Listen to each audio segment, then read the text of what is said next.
don't have to tell you things are bad. Everybody knows things are bad. Everybody's out of work or scared of losing their job. The dollar buys a nickel's worth. Banks are going bust. Shopkeepers keep a gun under the counter. Punks are running wild in the street, and there's nobody anywhere who seems to know what to do, and there's no end to it.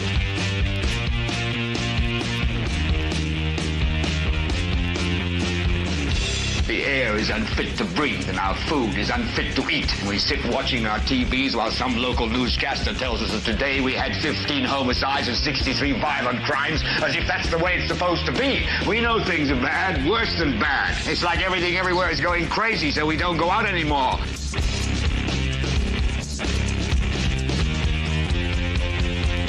We sit in the house, and slowly the world we're living in is getting smaller, and all we say is, please, at least leave us alone in our living rooms. Let me have my toaster and my TV and my steel-belted radios, and I won't say anything. Just leave us alone. Well, I'm not going to leave you alone. I want you to get mad.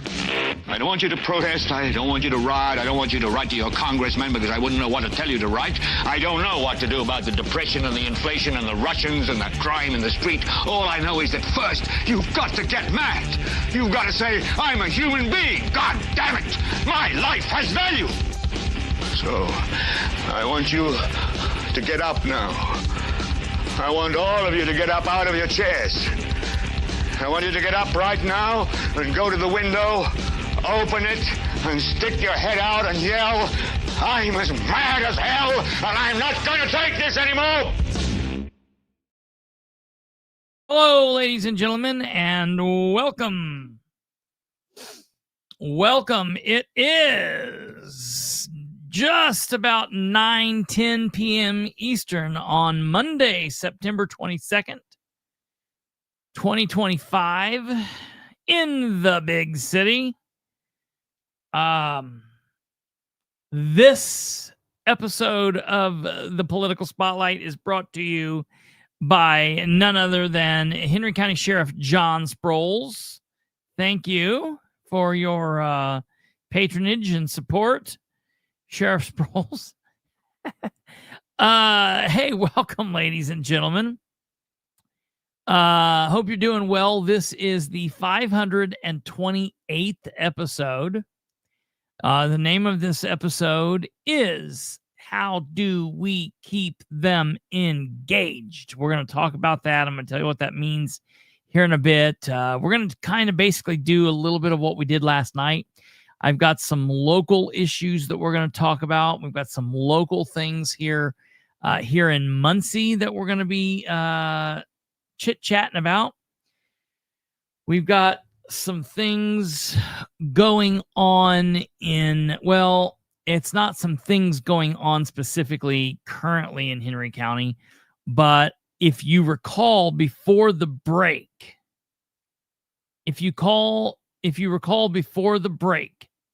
I told you that the Newcastle Courier-Times ran an article back on August 30th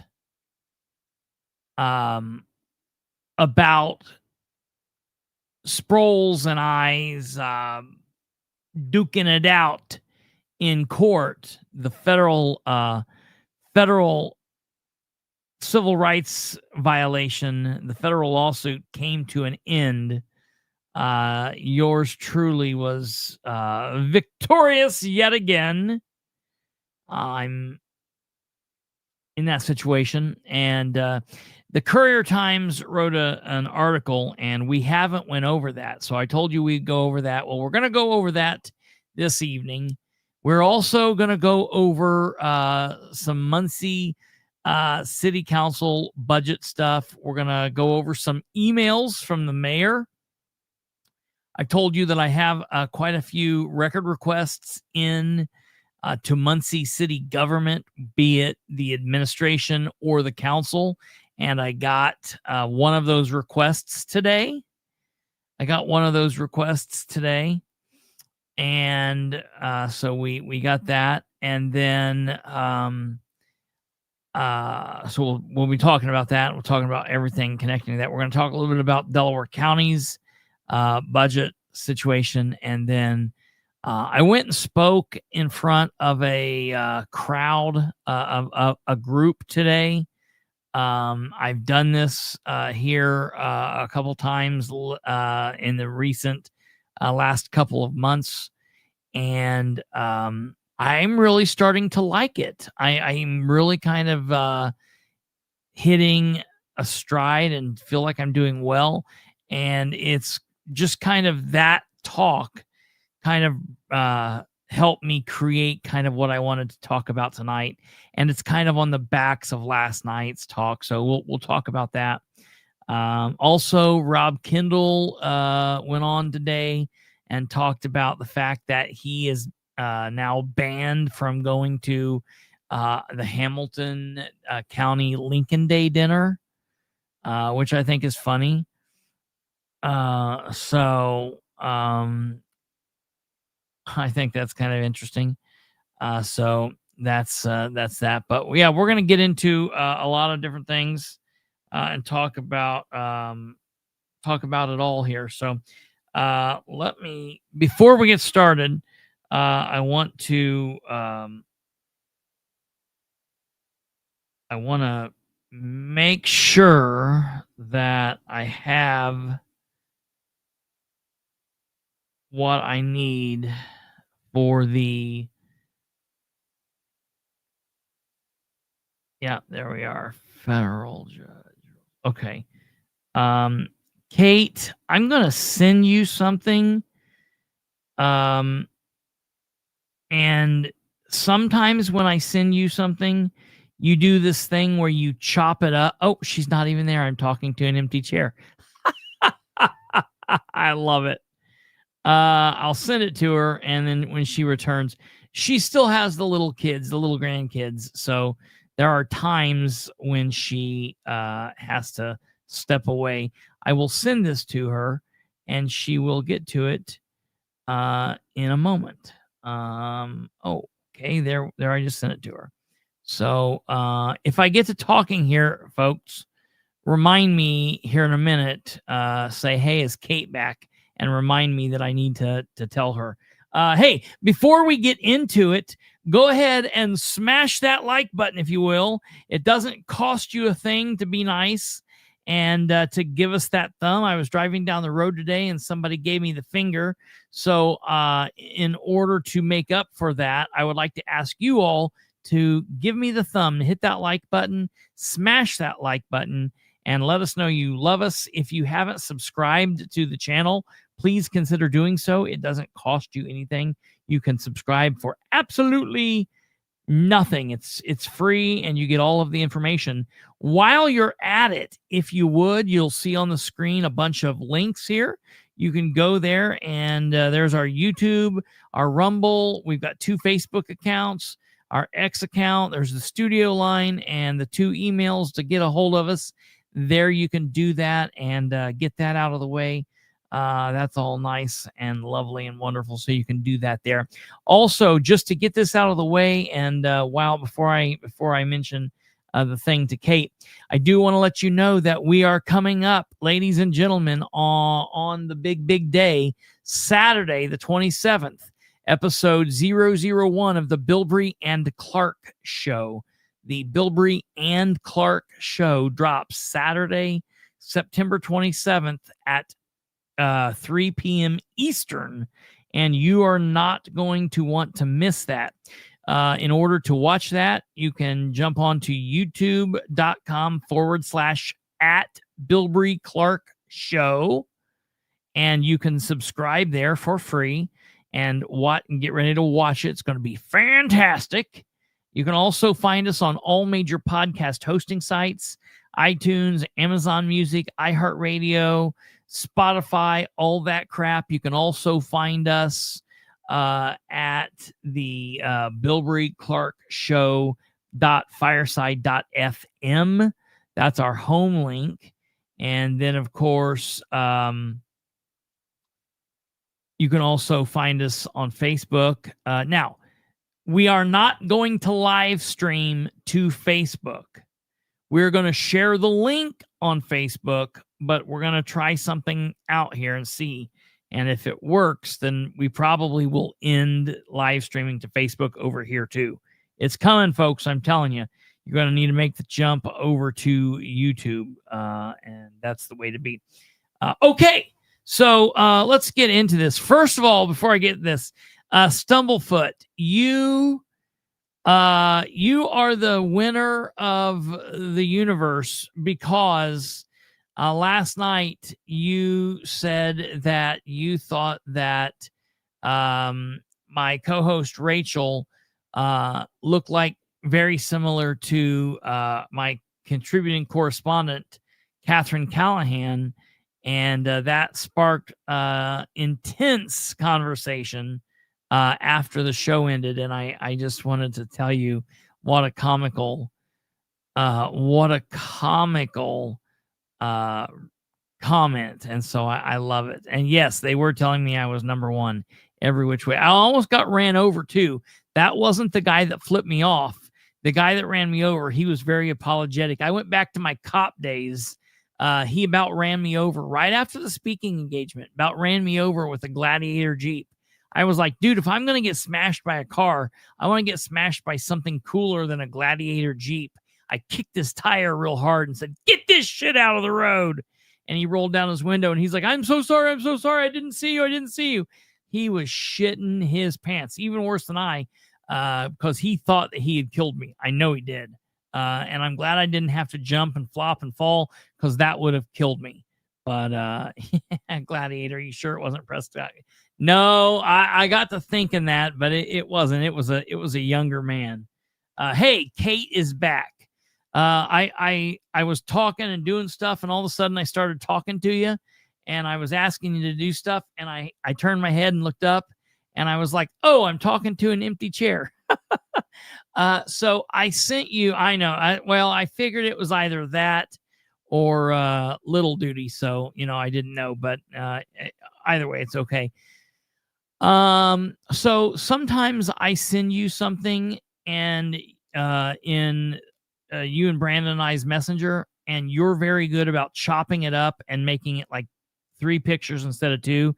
Can you do that with the thing I just sent you? And thank you, Joe Black, for letting me know that Kate's back. See how that works? What a team we are here.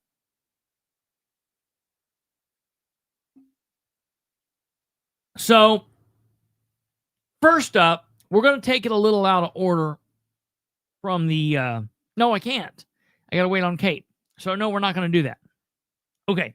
We're going to do it in the order that I originally had planned. First up, we're going to talk about Mayor Dan Ridenour.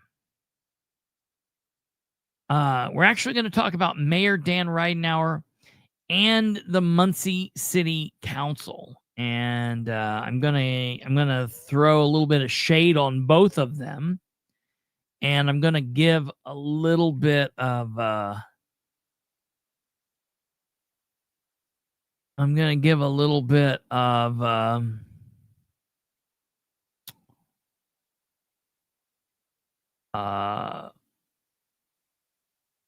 heat to both of these entities. I see Ned Fullstop said your buddy Stephen Nip is holding a protest Wednesday at Ball State, trying to get Fetty Magoo her job back. Well, I don't know that he's going to be able to accomplish that. He might not be able to. Now, the ACLU might. I don't really know what's going to happen there. It'll be interesting to see what happens. This is going to be interesting. It'll be, I guess, from my perspective, it's going to come down to if she signed some form of social media policy, if they have a social media policy that they can prove that she was aware of and that she signed off on, that's what's going to be. I'm hearing that Ball State has a social media policy, and in the position she would have been, she would have signed it. So that's that. And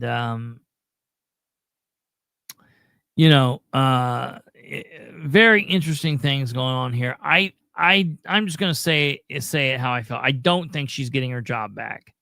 I don't believe she'll be getting her job back. So that's that. Okay.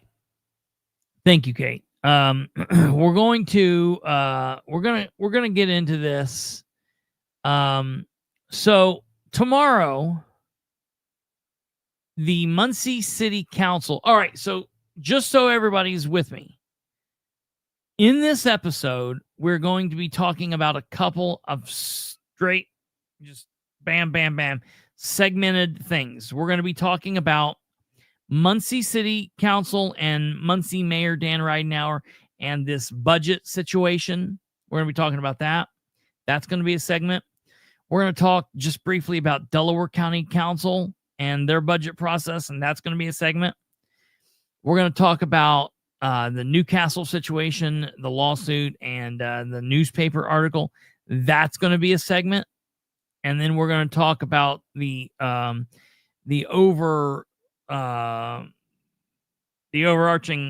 topic, the idea of how do we keep them engaged, that whole idea, and that whole part of the show. So that'll be at the back half of the show.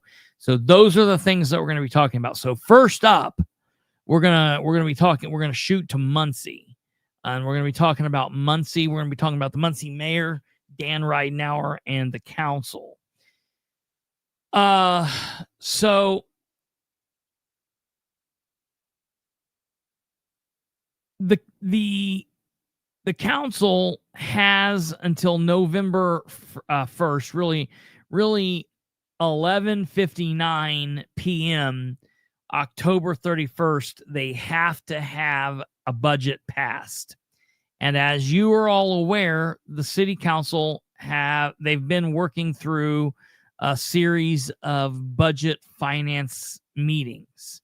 They held one on the 3rd of this month. They held one on the 5th of this month. Wednesday the 3rd, Friday the 5th, Tuesday the 9th, and then we're going to hold one tomorrow.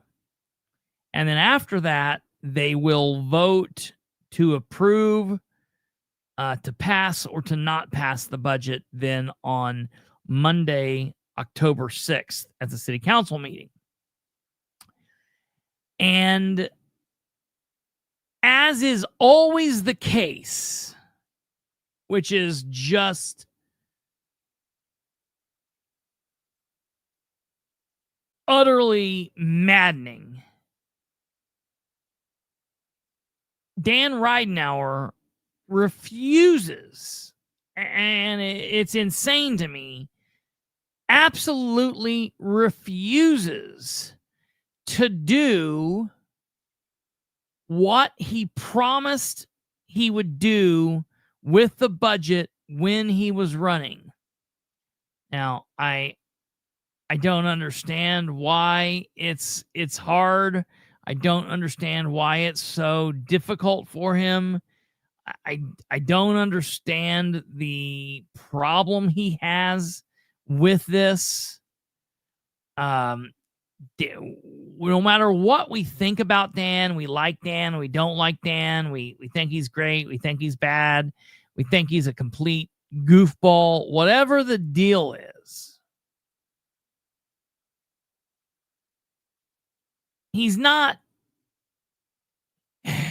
I know this is going to surprise people. He's not just a flippin' idiot. He's not a straight out idiot. He's not. I know that. I know people are shocked by me saying that, but he isn't. Okay. He is smarter than like the average bear. But he's not stupid. He is a liar, though, and that is a pretty fair assessment of the mayor. That is a pretty fair. That's a pretty fair assessment. The problem is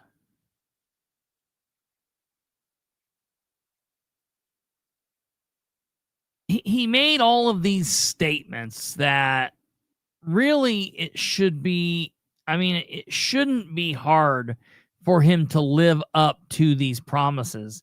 But for some unknown reason, it is bloody well difficult. Like the man is just not capable of living up to these promises. And one of these promises was when he was running, he said that he would have the budget to the council in July of each year so that the mayor and the council could work through, could work through the budget process with what he wanted to do and could do, could do right by the council, by the people, and everything there. Dan was a council member. He knew how difficult the budget process could be. And so Dan, while he was running, made a promise to get the budget, the whole proposed budget, to the council in July of each year. And don't just take my word for it. I want you to listen to Mayor Dan Ridenour say it in his own word. This was in the 2019 election. All right. I'm going to play this here. This was then Councilman Dan Ridenour running to be mayor on September 28th, 2019. He had said this multiple times during the election. What I will do is I will present a budget to the city council in July of my vision of what I want to do. And then I want to work with the council to help make sure that that fits what they're wanting to do and make sure it's a sound budget that can be sustained long term. What I will do is I will present a budget to the city council in July. What I will do is I will present a budget to the city council in July of my vision. He's never once done that. Councilor Robinson says, this year, I asked for the budget beginning in late July. We all received it a few days before it was filed with the clerk. There wasn't anything that the council could do at that point. Now, this recording that you're hearing from here, from myself, was a recording. I made this in 2023. I've mentioned this every year since Ridenour took over in 2020. The very first budget that Ridenour was responsible for was the 2021 budget, and he should have presented it to the council in July of 2020. He did not. He gave it to them sometime in the very end of August into September, and it's hard to they've got to scramble when that's going on. So you heard it there from Mayor Ridenour's very own voice. He said it. Okay. The thing is,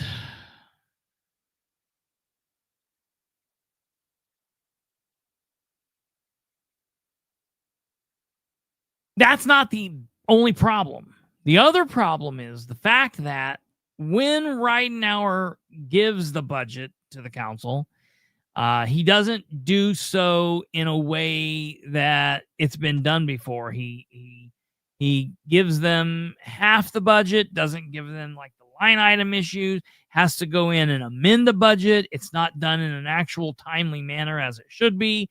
Then they have to make an amendment to it, and it's just a mess. And I don't understand why Dan and Craig and Matt Wegley, I do understand it. I do understand that they're playing games. So At these budget meetings, Nora Powell, as the finance chair, and other council members, all 9 of them are on the finance committee. That's good.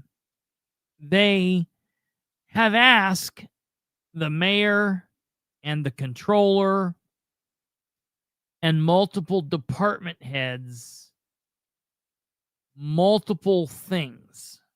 They've asked multiple things of the Ridenauer administration about salary ordinances and people's raises being higher than they should be, and the fact that the administration hasn't come before the council for appropriations, and a lot of issues. And like the Board of Works, we all know what is Craig's name on the Board of Works?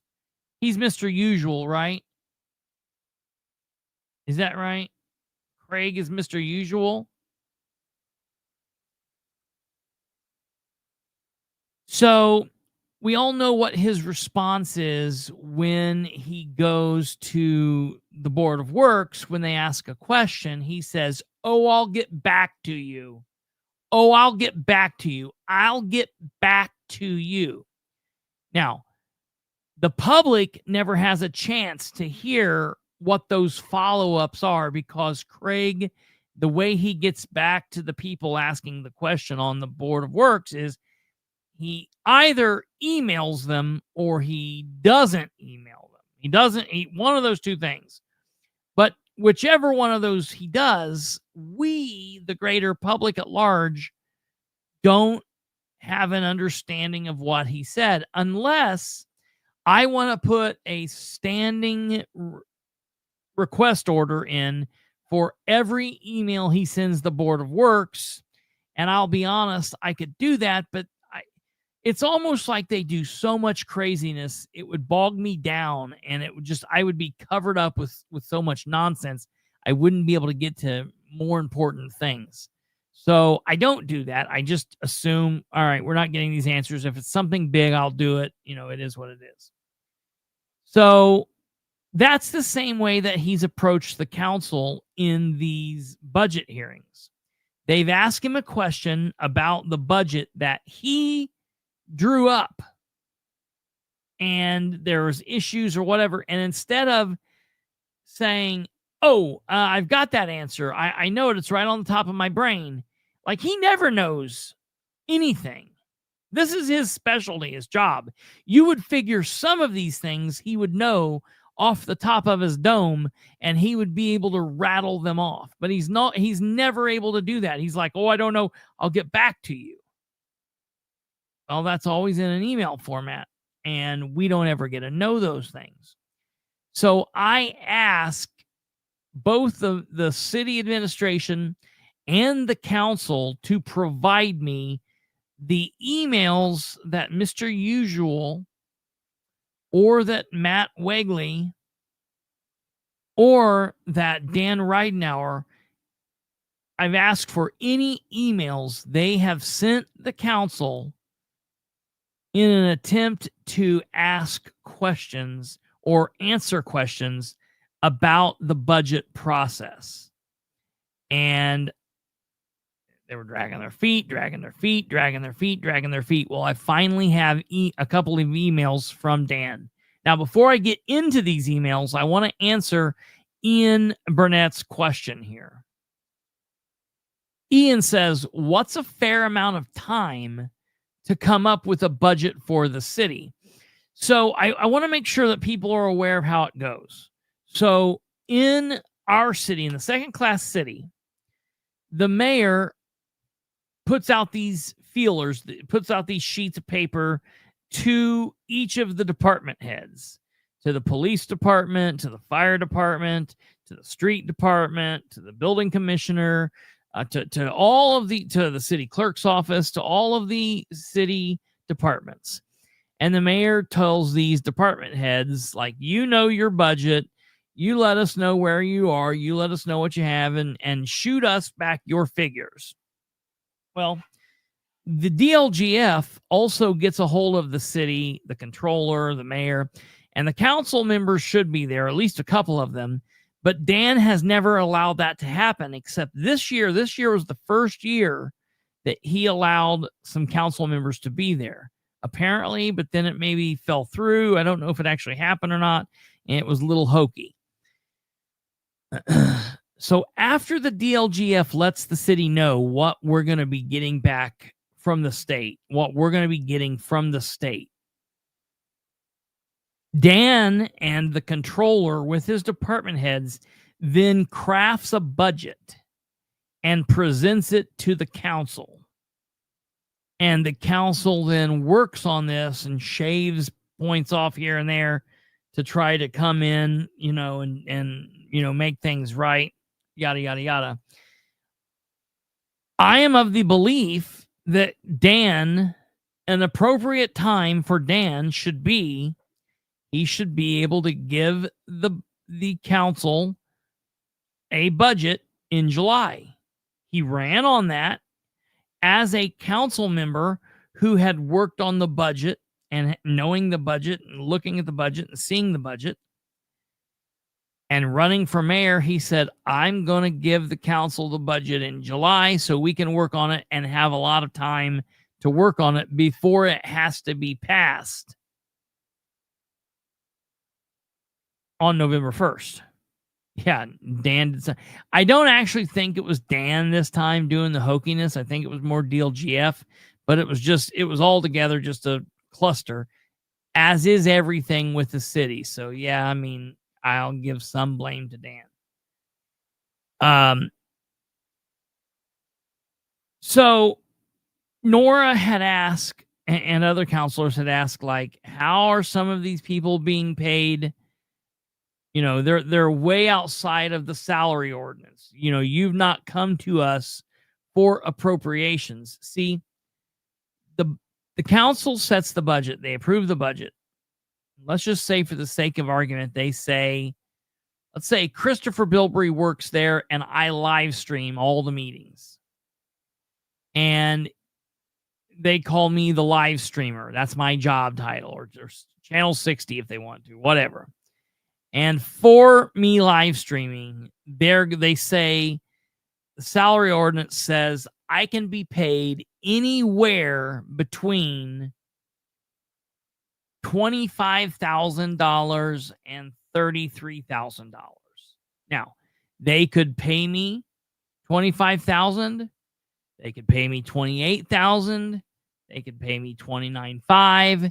They could pay me, $31,978.15. But what they cannot do is they cannot pay me less than $25,000, and they cannot pay me more than $33,000, because that's the bottom and top of the salary ordinance for that position. Well, there are some positions in which the people in those positions are being paid more than the salary ordinance is allowing. Now, there is a way that Dan can decide to give someone a bump up and says, well, Kristopher Bilbrey's doing a good job. He's running around doing much more. We want to pay him $36,000. What he's got to do is he's got to go to the council and ask for an appropriation. And the council then votes and says yes or no. So they've asked questions like this, like, why is this happening? And a couple of other things they've asked, why are these things happening? So instead of Craig Wright responding, which I thought would happen, the mayor responded, and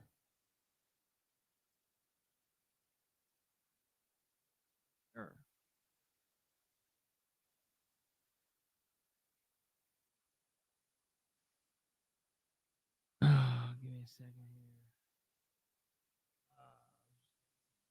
Sorry about that. So the mayor responded, and when I got these emails today,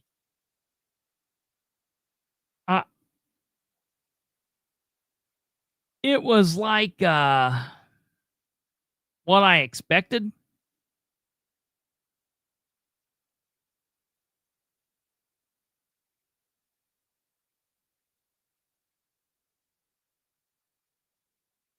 But before I bash anymore on Ridenhour, I'm now going to switch just a second. And I want to bash on the council for a minute. So I sent, let me go back and find when I sent this record request to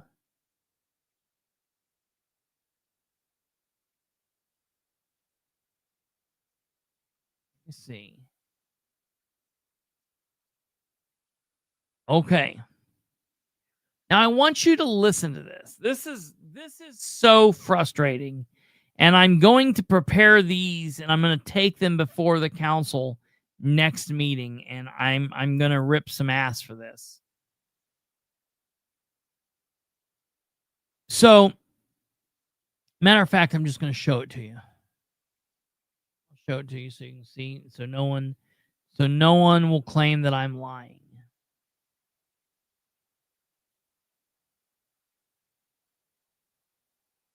So,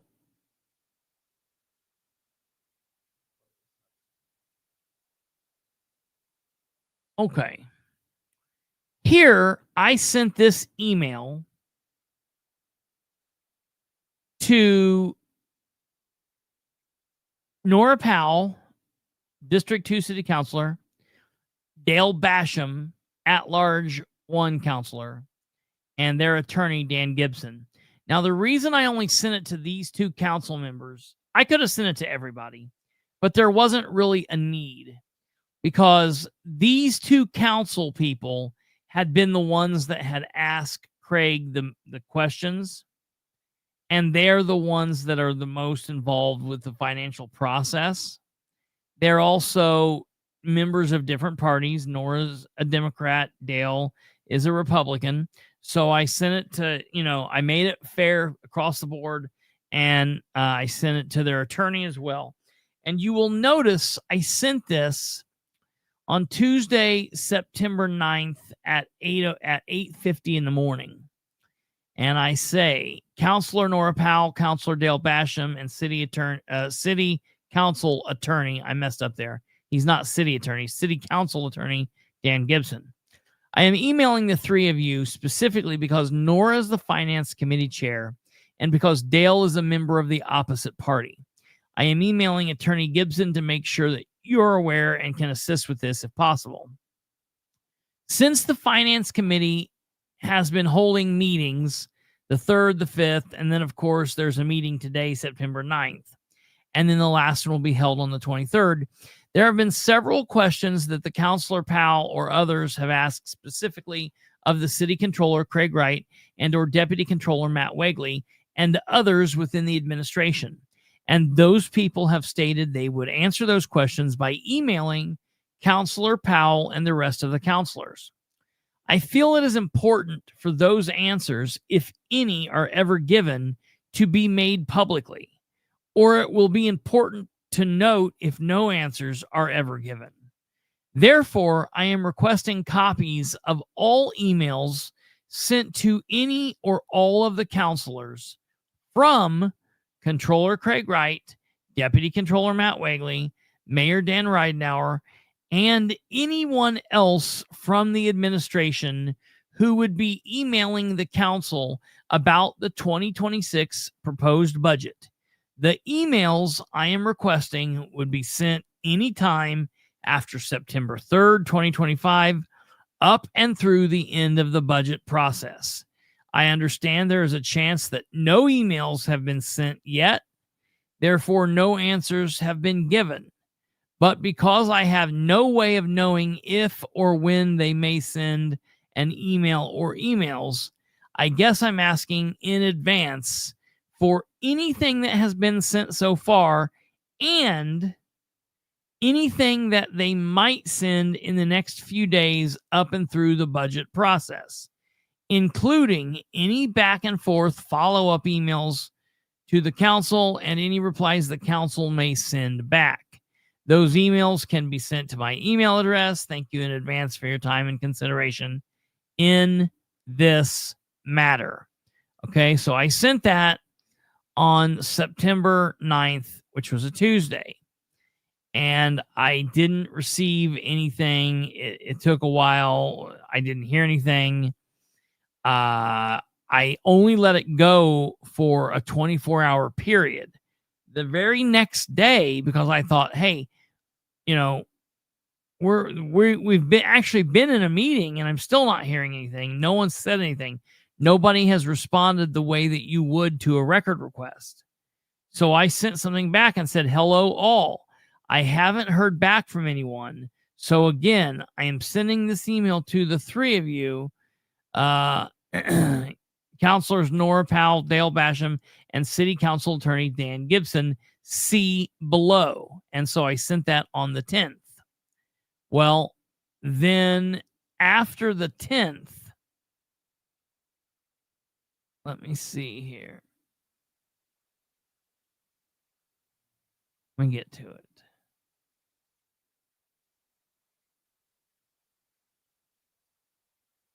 See what this is.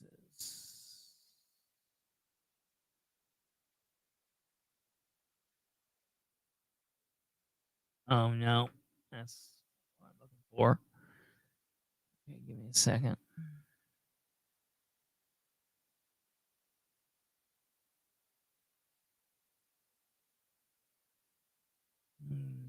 Okay.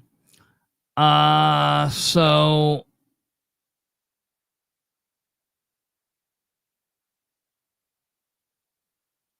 then on the 17th, September 17th, I sent a follow-up email. So now I've sent 3 emails to Nora, to Dale, and to the attorney.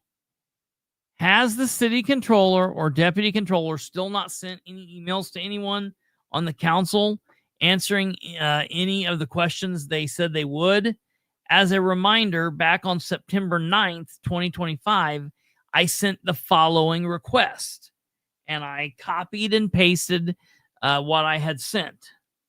Okay. Keep in mind that was on the 9th. This is now the 17th.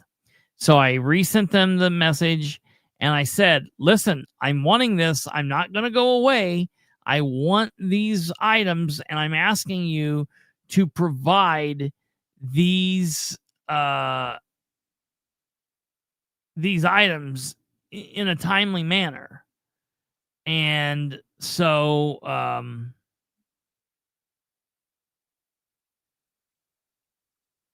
second here.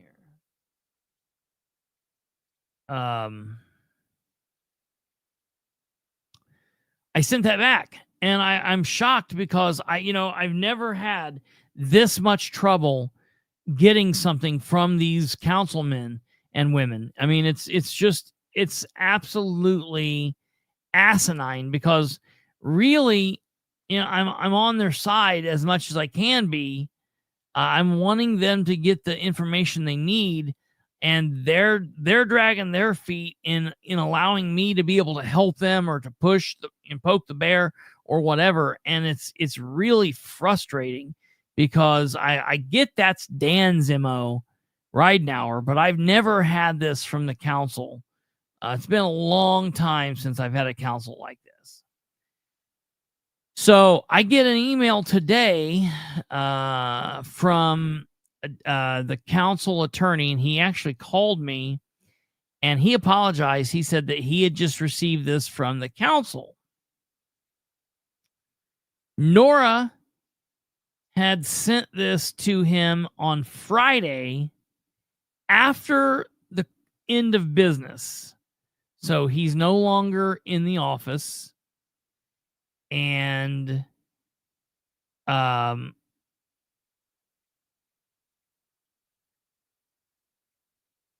she sent this to him. Nora sent this to Dan Gibson on Friday, September 19th. So still 2 days after my last email, instead of just responding to me, she sent it to the attorney. Well, I received it today. Today's the 22nd. And this is a message that Dan Ridenour sent to all. Okay, so listen to who Dan sent this email to. All 9 council members, Craig Wright, Matt Wegley, Shireen Wegley, Amber Green, Nate Sloan, Dan Burford, Gretchen Cheeseman, Carl Malone, Patty Goddard, Adam Leach, Joshua Talby, Troy Waters, Jeff Howell, and I think that's it. And the subject is budget details / University Ave info. And this was sent all the way back on September 9th. So the very day that I asked for this, they could have sent it to me that day. But no. We can't do that. Even when it's the mayor sending it that they are adversarial with, they still, for whatever reason, stuck their heads in their ass and didn't send it to me. Now, I sent my email requesting any follow-ups at 8 o'clock in the morning on September 9th. Dan didn't send this until 1 o'clock that day. So I even preempted him. But this is what Dan said to the council, and I want you guys to listen to this. And this is pretty wild. This is honestly pretty wild stuff. Good afternoon, council. I wanted to provide some details that seem to have been not shared by some at the city council meetings, regular and budget hearings. Now, okay.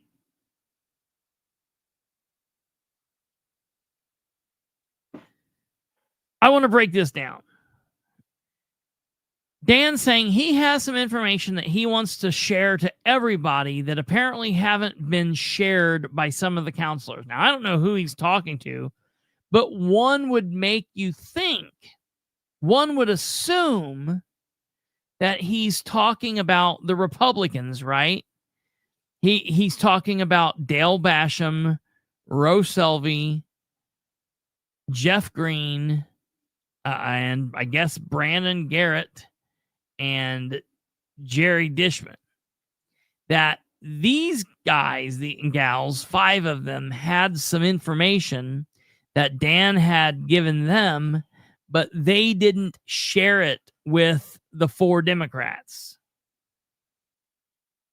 If that's the case, that's a problem, and shame on the Republicans for not doing that.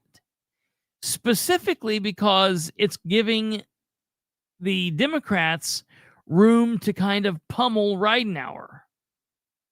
So it's almost like, were they doing that on purpose? Like, why did they hold this information back? That's very interesting. Dan goes on to say, I wanted proof before I sent this to you or stated it during a public meeting. We do our best to not misspeak during meetings. This email and attachment will provide some documentation. Number 1, the finance chair, Nora, and maybe some others have been very concerned about not appropriating funds. The State Board of Accounts, SBOA, does not require immediate appropriations or appropriations prior to spending, as long as it is approved with the council prior to the end of the year. Okay, I want to stop right there. What he's saying is, we can do things that we shouldn't do because we're not following the proper steps, because the State Board of Accounts doesn't require it. It's okay. It's like, it's one of those things that it's the law says it's just good enough. They just jump over the little doop, doop. It's a little speed bump.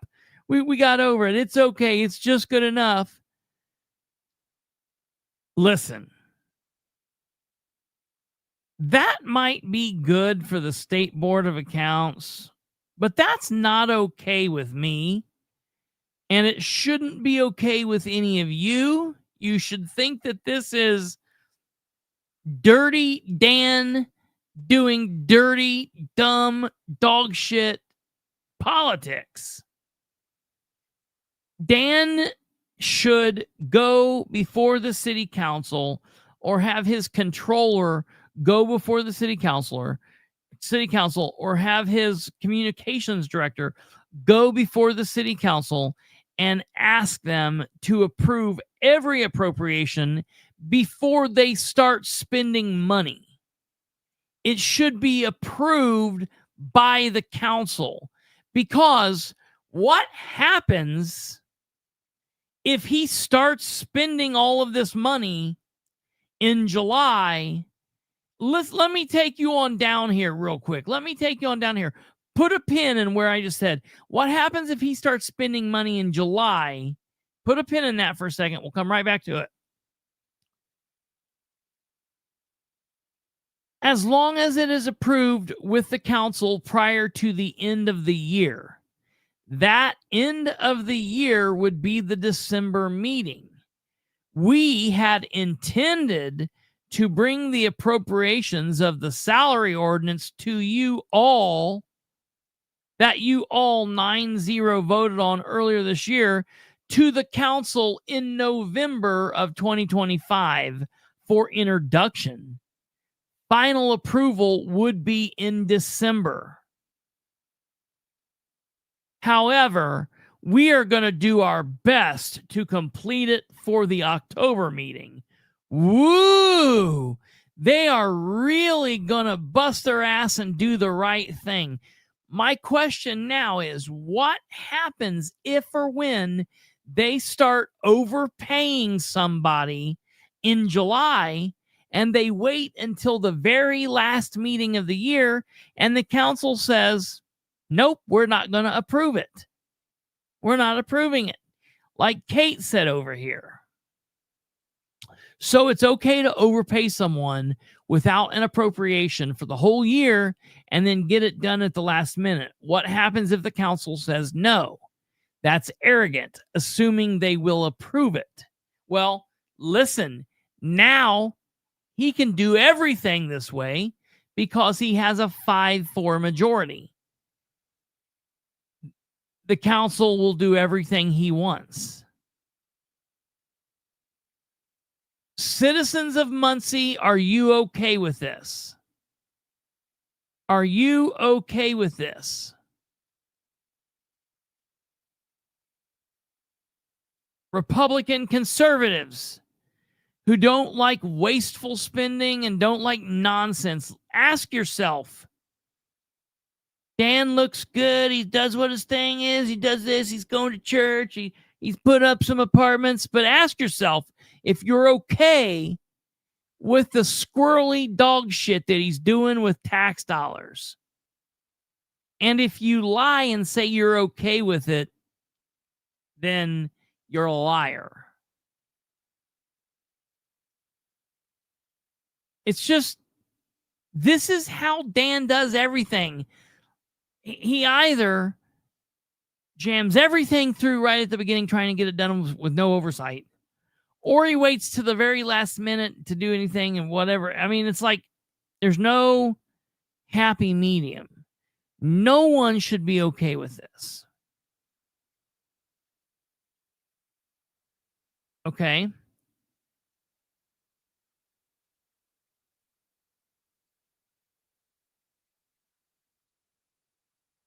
We're going to try to get this done in October.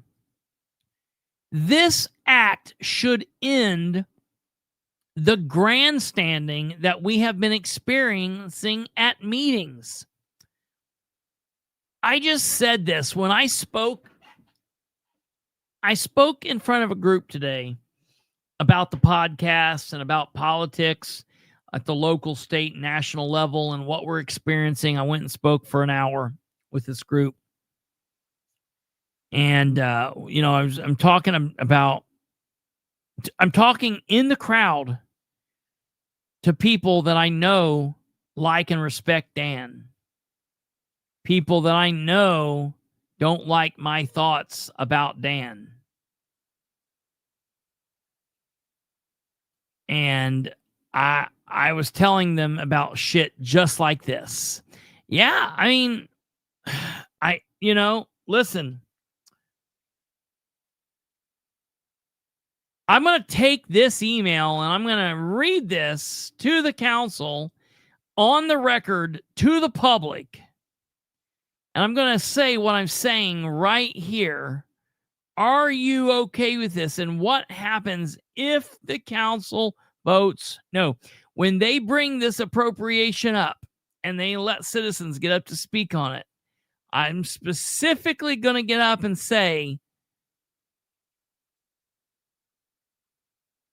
show him that we're not okay with this.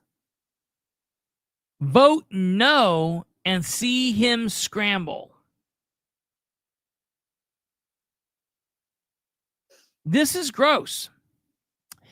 And then this is what I brought up to that group. He's mad because the council are seeing things that they don't understand, so they've asked questions, and he calls it grandstanding. Us hurrying and getting this done a month early should stop the grandstanding we've been seeing. You know what would stop the grandstanding? You doing your damn job. This is just the mayor trying to circumvent the council's authority. It's exactly what it is.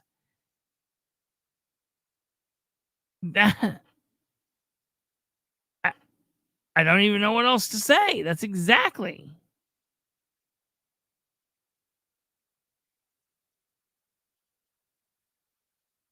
The State Board of Accounts is not concerned with middle of the year appropriations as they audit end of the year results only. Well, let me tell you something, Dan. I'm concerned about it. We're concerned about it. The citizens, your bosses are concerned about it, Dan. He then goes on to say the finance chair and maybe some others have been concerned about what is being claimed that some raises are beyond 4% of the salaries. Those amounts that some are claiming to be more than 4% raise is because the finance chair used the 2025 adopted budget as the base. The challenge is that the 2025 adopted budget reduced the salaries of several department heads due to what we were told was a clerical error, adding mistake made when the council amended the final budget for 2025. Councilperson Powell asked that we make everyone impacted by her mistake whole. I assured her that we would, and I did exactly as was promised and didn't do it in a public meeting. There you go. Why not? Why not do it in a public meeting? The salary ordinance was approved 9-0 in May, included those fixed budgets. So he did it like several months later. Just so strange. This is an answer to the request for documentation that edit funds paid for the wage increases that appear as budget amendments to perform report. From the minutes regarding the Ordinance 1625, Craig Wright, City Controller, explained this being the salary ordinance, the salaries for civil employees for 2025. These are going to be paid for out of the edit funds. Attached is the proof of the increase were paid from edit, which means they do not need additional appropriations from the general fund and council, as the edit funds were already appropriated. We hope this ends the additional appropriations discussions. What? Why?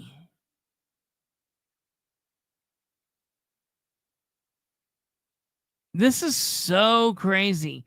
I can do what I want because in December I can hang it over the council head that we have been paying it all year and now the council has to approve it. I would have to say, nope. Sorry. Just nuts. Two of the positions unfunded in the 2025 final budget are added to the 26 budget. As you can see from Form B, there's still a surplus at the end of 2026. City council members, we have placed the documents of the parking on University Avenue and other items in your provided mailboxes, files at the clerk's office. Please pick them up and review. We hope this answers your council questions regarding the 2026 budget. Best regards, Dan Ridenauer. And then, of course, he provides the sheet that shows the money here that were reimbursements. And it shows that it comes out to $159,000. This was 9/9/2025 at 11:02 a.m. And so he put that there so they would see this was from the edit money. And this is this just shows how much money I guess he currently has in edit. Maybe he currently has that amount in edit. I don't know. I'm gonna have to look into exactly what this form means. Okay. So what I want to do now, we're going to jump to the next. We're going to jump to the next email, and I'm just wanting you guys. I want you guys to know this. I want you to see this.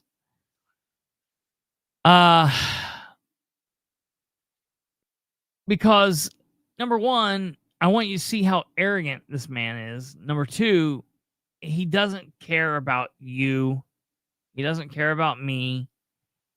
He doesn't care about any of this. He cares about doing what he wants, when he wants, how he wants, with no question, no oversight. And it's mind-numbing. Okay. Here we go.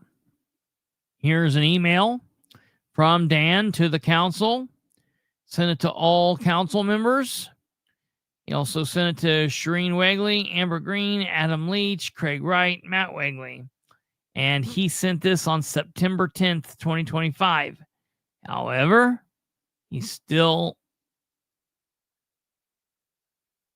no one sent this to me until today.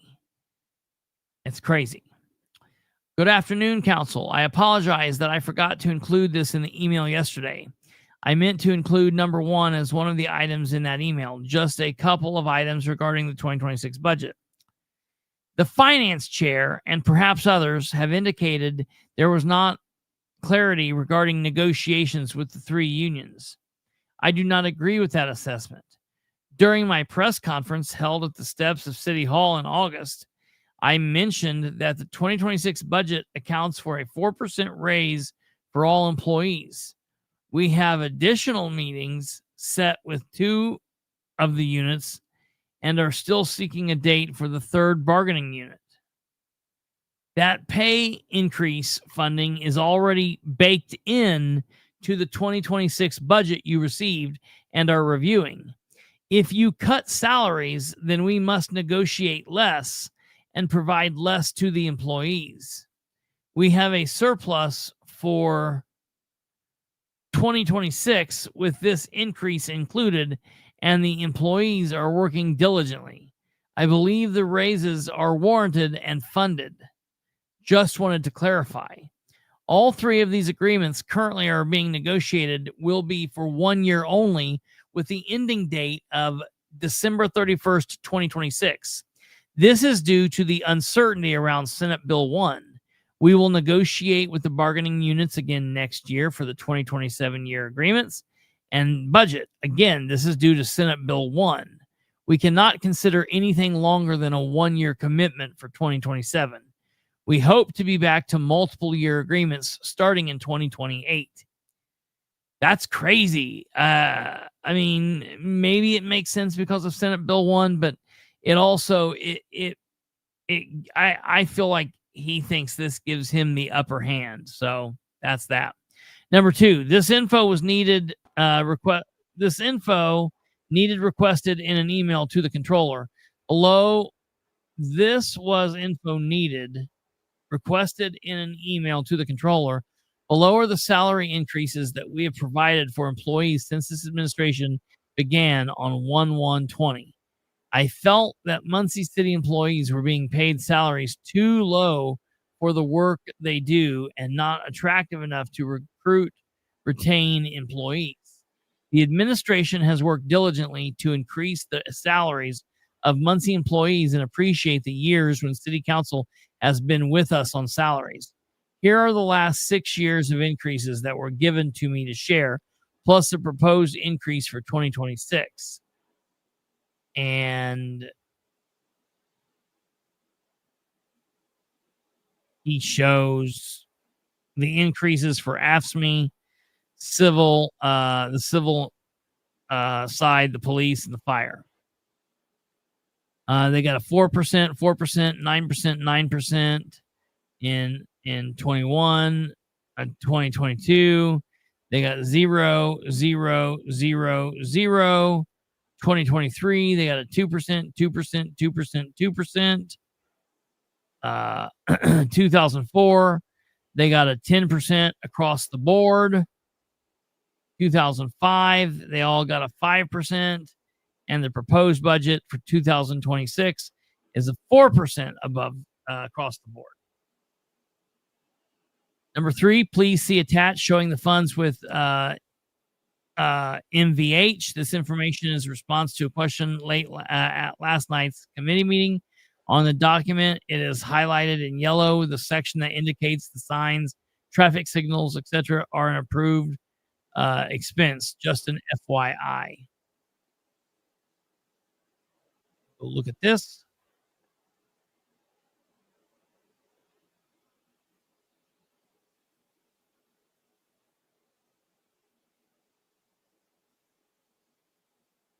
And this is just basically information from the State Board of Accounts saying in the MVH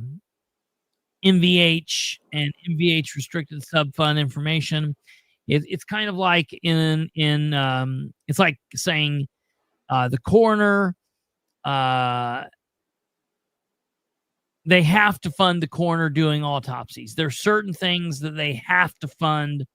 And one of these things, I believe that, for the street department is signs and traffic signals and yada, yada, yada. So that's what we've got here.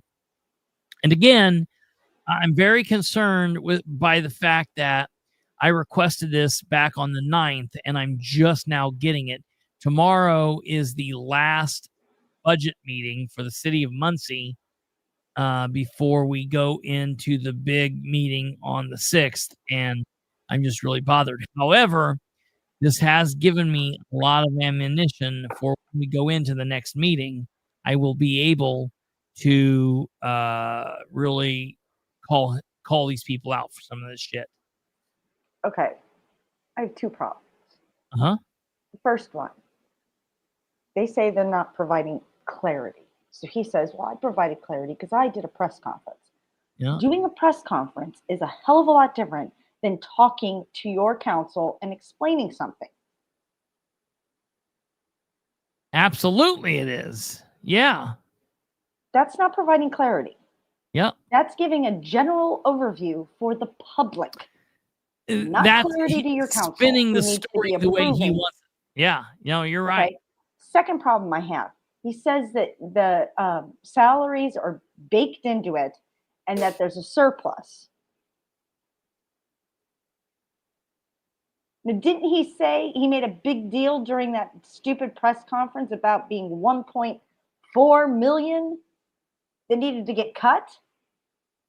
So he references the press conference and says, this is clarity for the council. There's a $1.4 million deficit. And now suddenly there's a surplus? Which is it, Dan? Because you have done nothing to provide clarity. You've made things more confusing. Which is it? Is there a deficit of over $1 million? Or is there a surplus where you can afford to do this? And if you were doing things properly, you would have a council member in on those union negotiations so the council would know what was going on. Well, that's right. There should be one for the police. There should be one for the fire. There should be one for AFSCME. I would be okay with it being the same member. What it should be is it should be a Republican and a Democrat. Yes. We should have one from each side. And not Dale. I would be okay with it being Dale as long as it's some other, as long as there's then a Democrat too. I believe it has to be, I don't know if it was Mason or Billy Mack. I think it was Billy Mack who tried to attend the AFSCME union negotiations last year, and he was actually thrown out. I don't know that he was manhandled, but they wouldn't let him come in. You're not welcome here. Yeah. I said, I'm not sure what this means, other than it's more of Dan obfuscating. That's exactly right. That's exactly right. What is the state of the city finances, please? Just down to the nitty gritty of it. Is the city got a surplus, or does the city need to cut money? Because his press conference said they needed to cut. Well, and deep. Yeah, to the point that they're going to do a hiring freeze. They're going to start having people give up benefits. They're going to have people start working part-time who's always been full-time. I mean,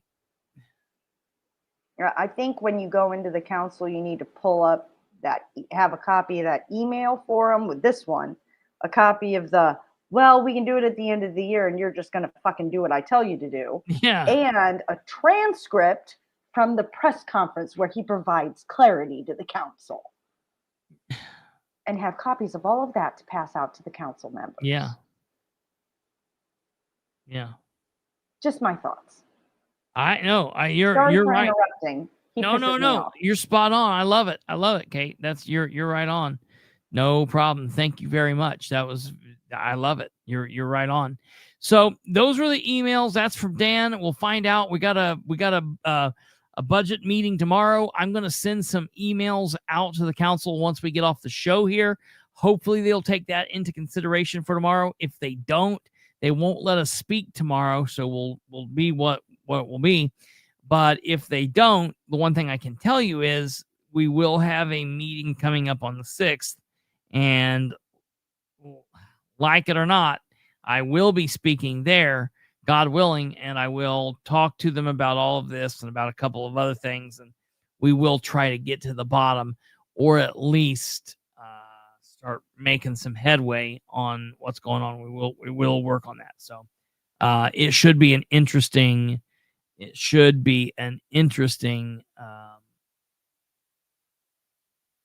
meeting, next couple of meetings tomorrow for Muncie, and then again on Monday the 6th. Now, just briefly, I want to move into Delaware County Council. The Delaware County Council will meet tomorrow. I am thinking that they are possibly going to pass their budget tomorrow. The big thing I'm watching here, the Delaware County Council does a pretty good job of pulling everything together. The big thing I'm watching for Delaware County Council, and this is the only thing I care about with them.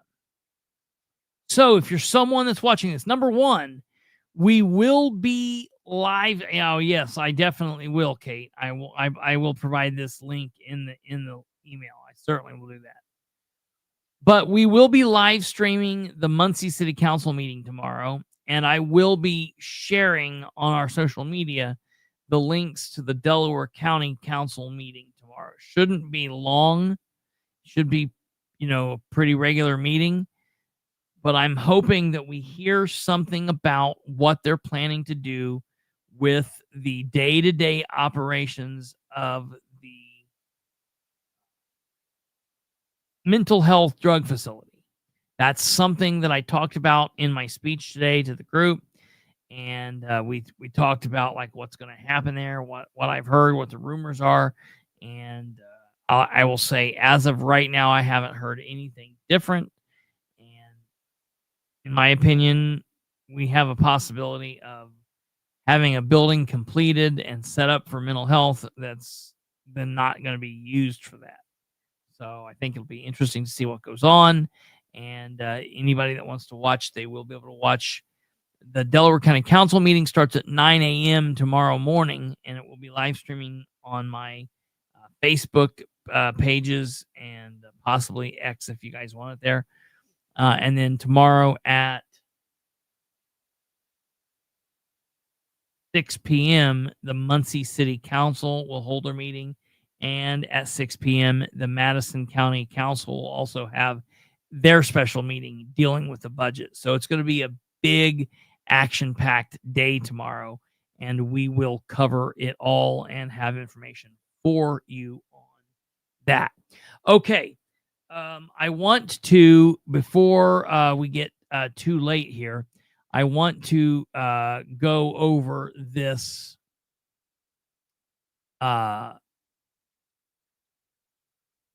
article from Henry County. Henry County newspaper, the Newcastle newspaper, the Courier-Times, ran an article. Stumblefoot asked earlier, and I want to answer this question, and I started to answer it earlier, but I thought I would just do it here. Stumblefoot asked if I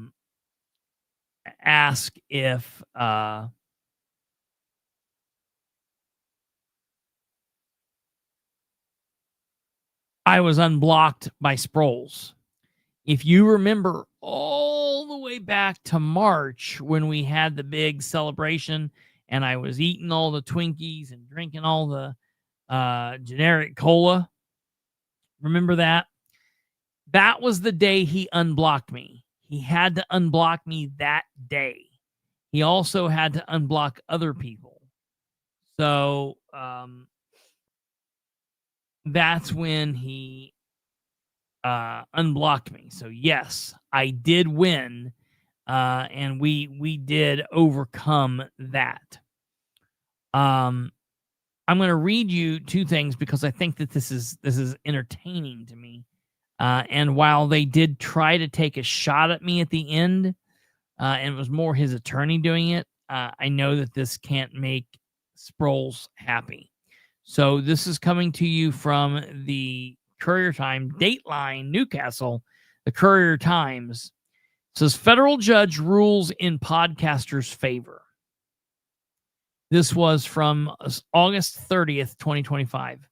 A federal court case filed more than 2 years ago involving Henry County Sheriff John Sproles, defendant, and podcaster Kristopher Bilbrey, plaintiff, has concluded. District Judge Richard L. Young ruled in Bilbrey's favor on August 20th.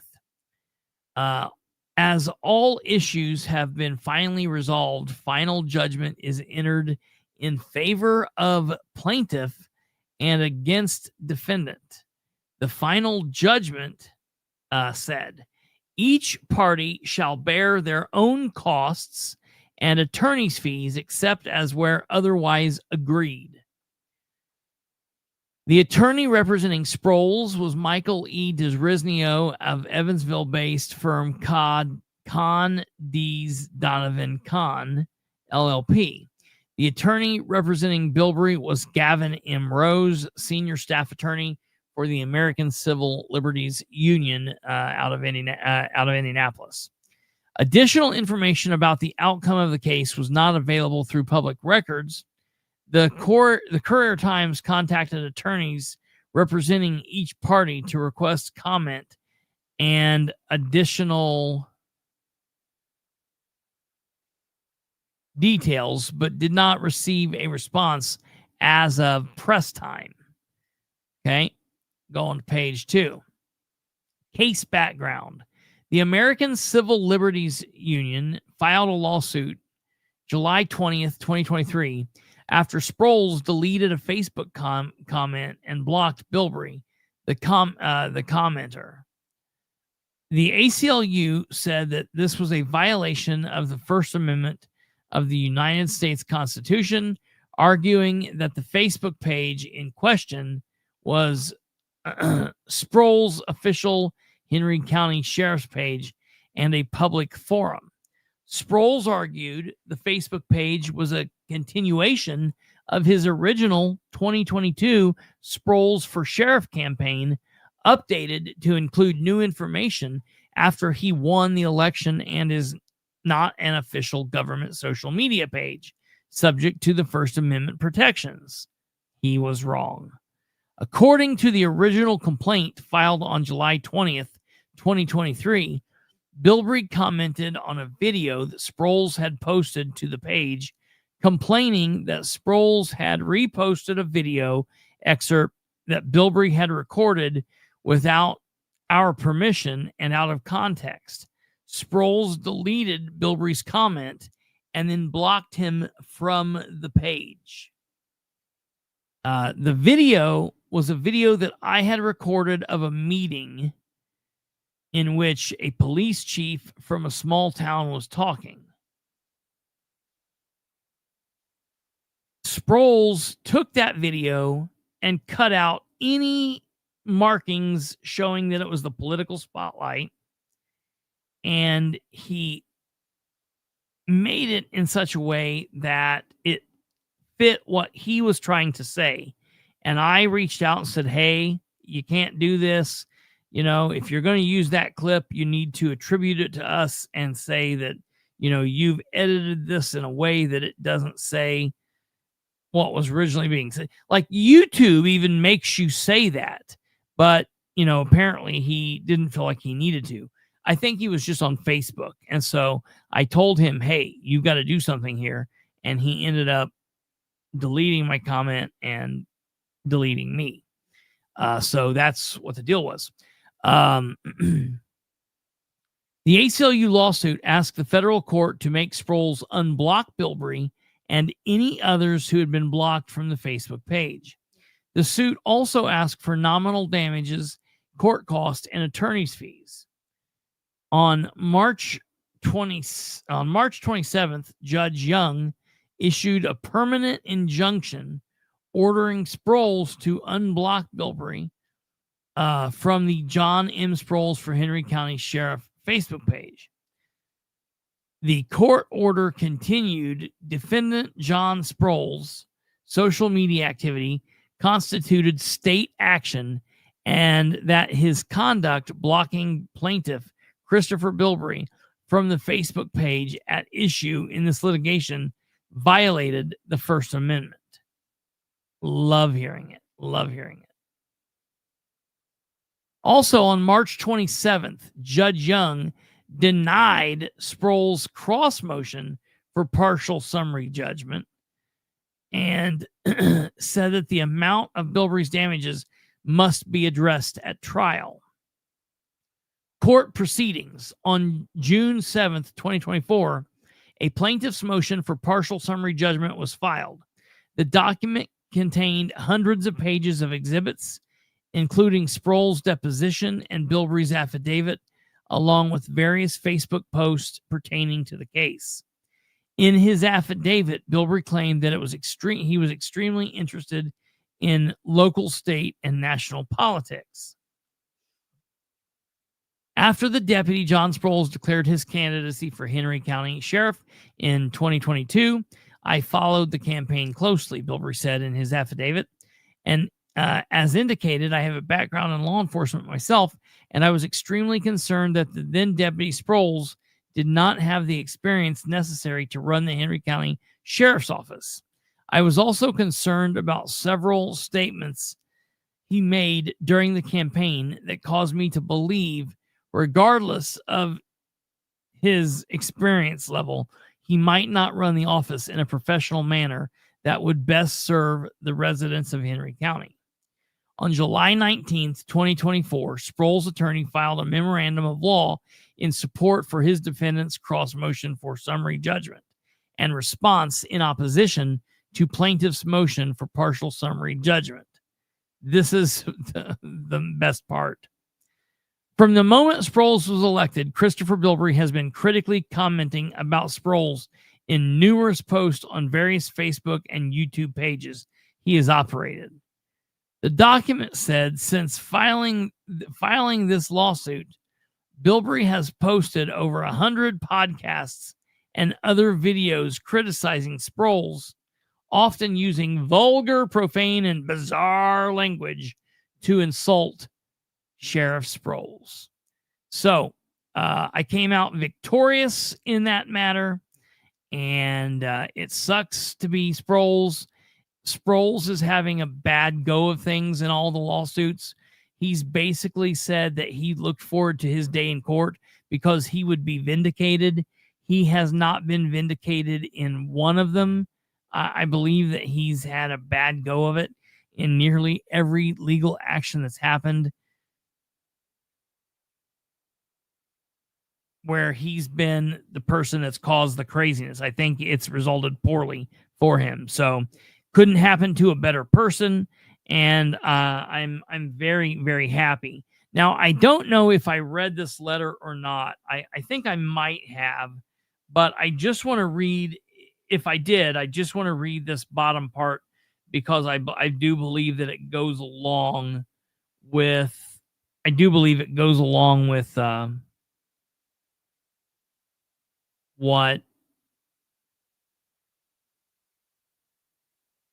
what we've been reading here.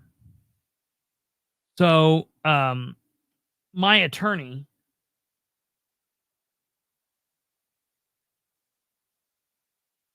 sent this letter. Hope this finds you well. Yada, yada, yada.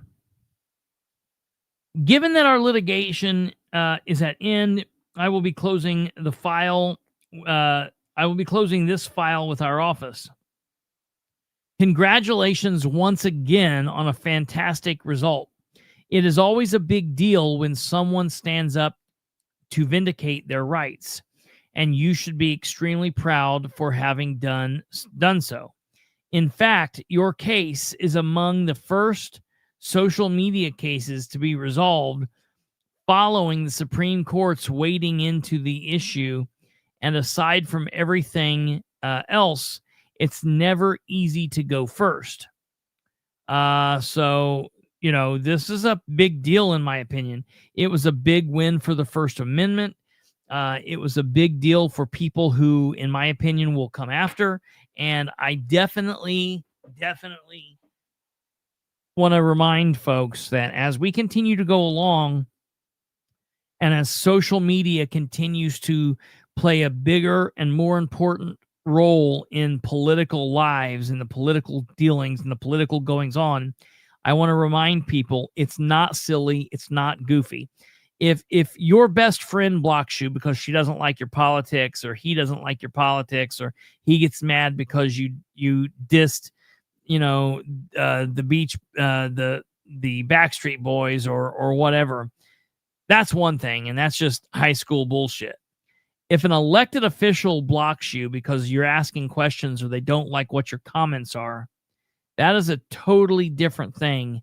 And it's not silly. It's not goofy. You should fight that, because this, whether we like it or not, is the new digital town square.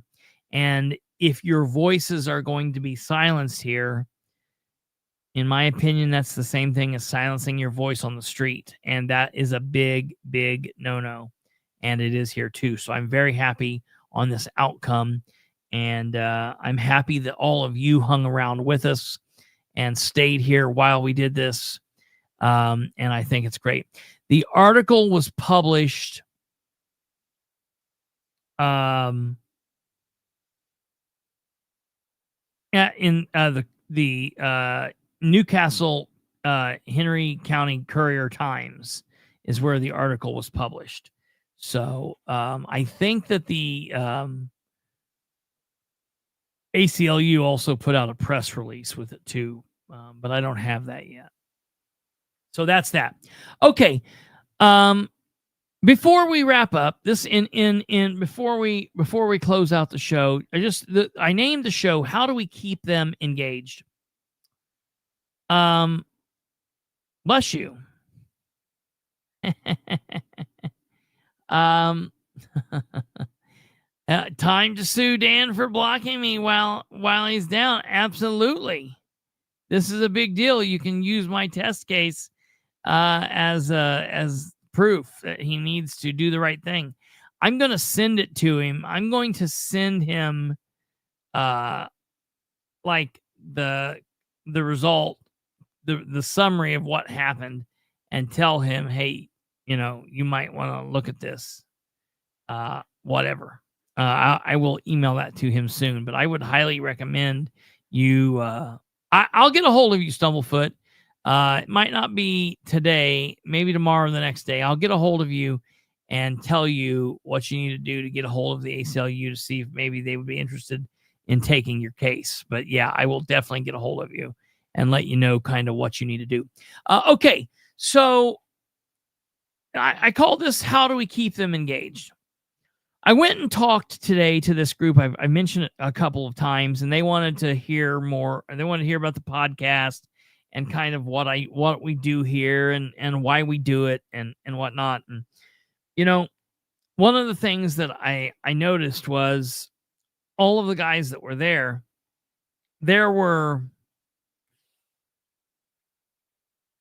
2 or 3 people there that I would say were around my age. I would say within 10 years, either direction. So there might have been somebody there that was like 35, 36, 37, all the way up to like 50, somewhere around in there. But besides those 2 or 3 guys and myself, everyone else in the room was 65, 70 years old. Some of them were in their late 80s. One of them has a birthday tomorrow, and I think he said was turning 94. Now, these people were very sharp, very at themselves, out driving and carrying on and living great lives.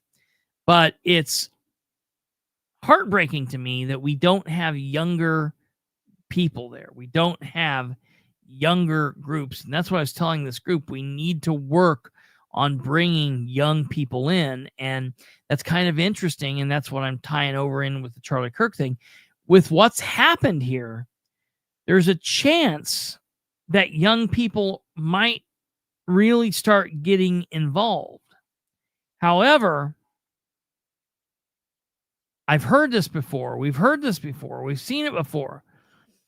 The whole 5-hour long celebration of life for Charlie Kirk yesterday was wonderful. It was sad. It was gut-wrenching. It was, it was inspiring at times, but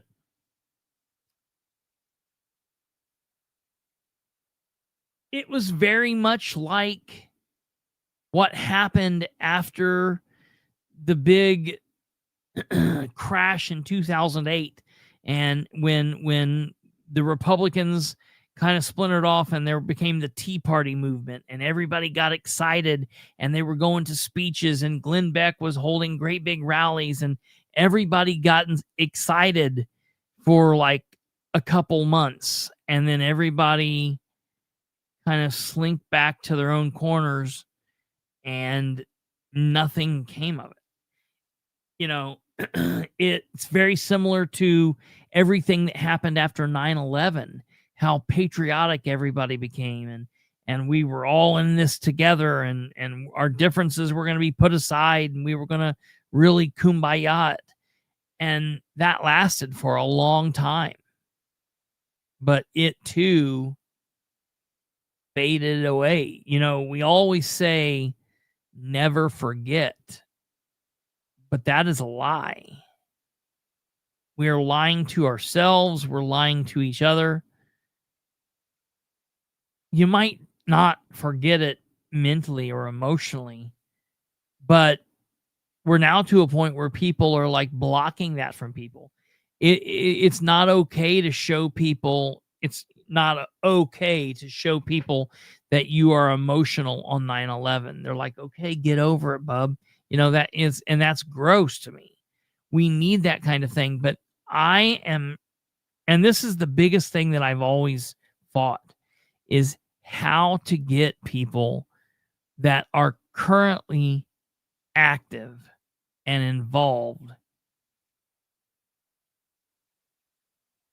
how to get them to stay at that level.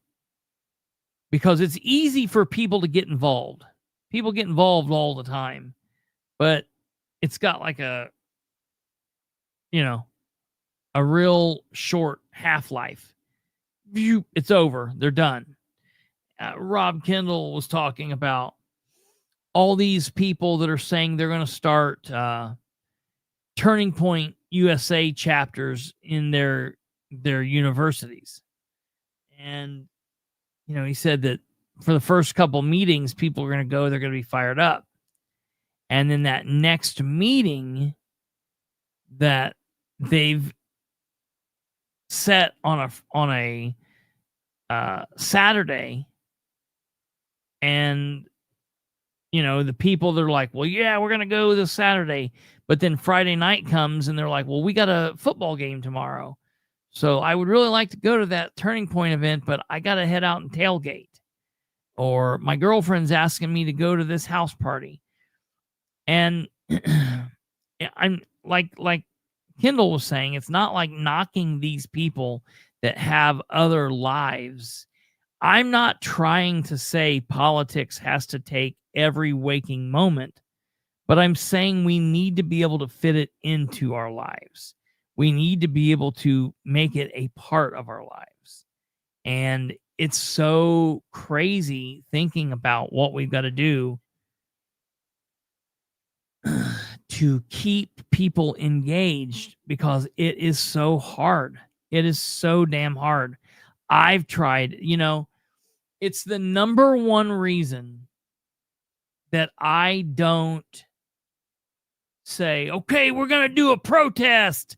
Let's do a protest. Because listen, between X and Facebook and all of the podcast hosting sites and YouTube and Rumble and everything, we've got a good listener base here.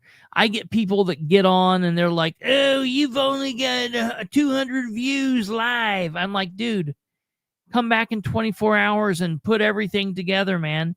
It's a massive amount of people across all of the platforms.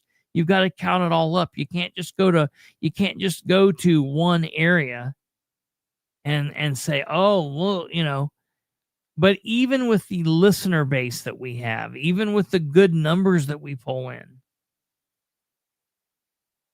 I can say, yeah, let's go do a protest next Friday. And everyone's like, yeah, let's do it. And then the day of, they're like, oh, sorry, man, I got to go help my grandpa mow my yard. I've got to, my girl wants me to watch the kids. And I'm not saying there's anything wrong with those specific issues or whatever, and things happen, but everybody wants to watch someone else do it. They want to watch someone else do it. We've got to figure out a way that people want to make a commitment to be involved, to go to meetings, to stand up and talk to elected officials. And I'm really going to be working on that over the next September, October, November, December, over the next 3, 4, 5, 6 months. We're really going to be pushing on how to try to get people to be active and engaged. We're going to transition a little bit more to a state level thing. We're going to still follow the local stuff, but we've got a great big statewide election coming up, and we need people involved with that. We have local races that we need people involved with.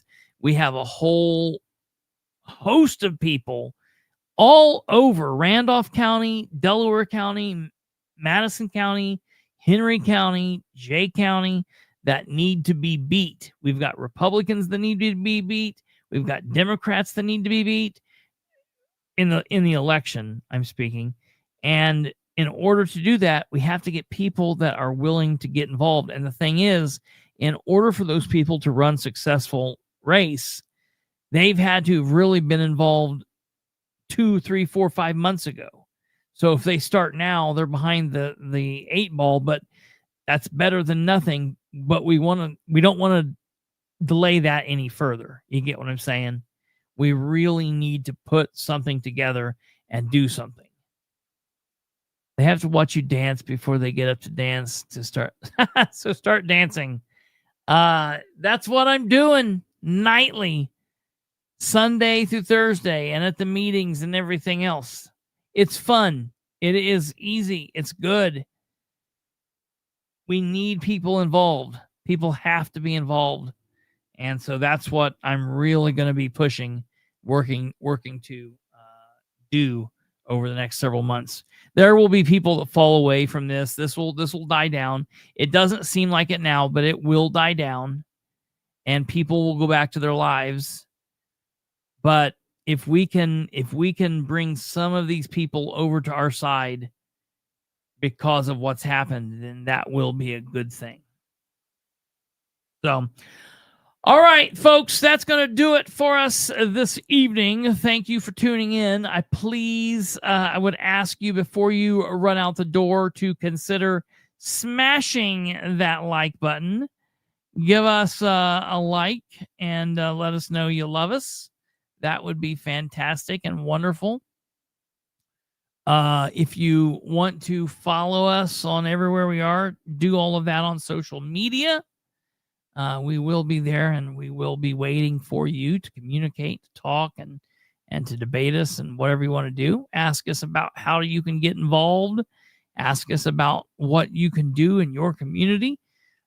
Whether you live in Indiana or not, it does not matter. Does not matter. You can definitely reach out if you live in Colorado or Utah or Louisiana or Florida or wherever. We definitely want to hear from you. And so, yeah, if there is anything that we can help with, please don't hesitate. Also, again, I want to remind everybody that if you are interested, I sent out invitations last night to certain select people. I'm going to be sending out some more tonight. If you are interested in going to the day before showing, the very special, important VIP launch of the Bilbrey and Clark show, that will be happening this Friday at a location in Newcastle. If you are interested in going, go, and specifically if I invited you, go and accept that invitation. But if you are interested in going, send me, we've already had a couple people respond. This is not going to be a very big thing. We're going to take like 40, 50 people, maybe. So let me know. We're going to have merchandise. We're going to have some really cool things for merchandise, some shirts and stuff like that. So please let me know and send me an email. Tell me your name. Tell me you want to go, and give me your phone number, and we can hook it up.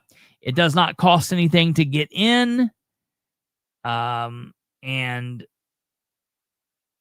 all it costs is, if you want to eat, there will be food. They will make food, and there will be food, I guess, that you can have made.